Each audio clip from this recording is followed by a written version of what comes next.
Welcome back. It's approaching 4:27. I'm Martin Daubney and this is GB News. Now to another massive blow to Rishi Sunak's pledge to stop the boats, because a record 882 people crossed the channel illegally yesterday, and that's the biggest daily total so far this year, as revealed exclusively by GB News. Now, the total number of illegal migrants who have crossed so far this year now stands at a staggering 12,287, and that's a 17% increase from the same period this time last year. Now, to discuss this, I'm joined by the immigration lawyer, Paul Turner. Paul, welcome to the show. So it never rains, but it pours for Rishi Sunak. 2 weeks from election day. This is the last thing he would have wanted, an extraordinary glut of illegal immigrants coming over the channel. Can we ever hope to stop the boat?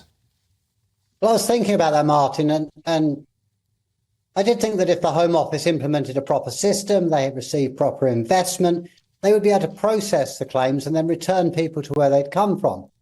But I was looking at the figures in a bit more detail today, and it's quite disturbing.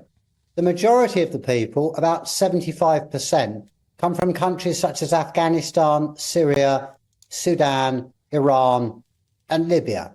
Now, the fact is, we do not return anybody to those countries for good reasons, given the state of them. So if they get here, they are not going anywhere.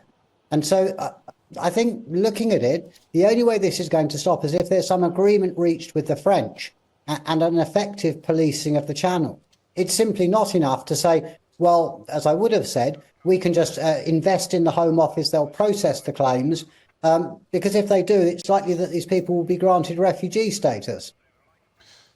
Well, there's a couple of points to pick up on there, Paul. The first one being, of course, a lot of those coming over the channel, we know, throw their documents in the channel. So we have to take their word of which country they're coming from. That's the first point. How do we prove that? The burden of proof is massively in favour of those claiming to be from a war-torn country. Let's not forget, they've left France, which isn't a war-torn country. They're in a safe country. But on the topic of returns, do you think that what we're looking at is from the Labour Party, this promise to go downstream, to smash the gangs, to work with the French, to work with the European Union?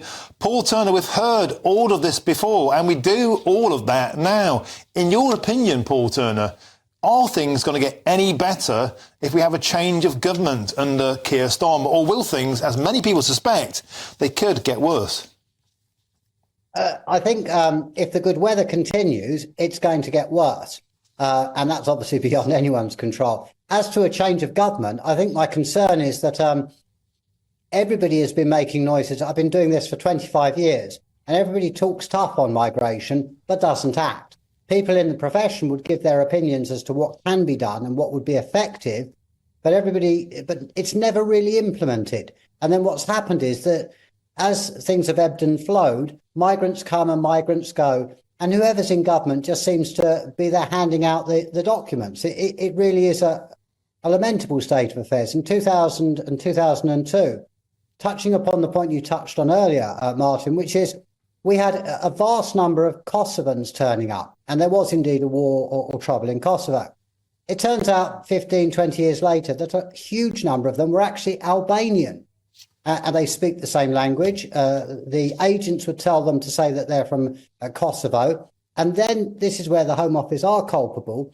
They never bothered to investigate. They didn't ask where they were from, who their families were. 20 years later, the Home Office is working hand in glove with the Albanian government, and they're identifying the people. Sadly, these people are now settled and probably British citizens and haven't committed any crime. And therefore, they face an upset. But the real issue is that the government had the opportunity in 99, 2000, 2001 and 2 to actually stop them actually getting status and return them.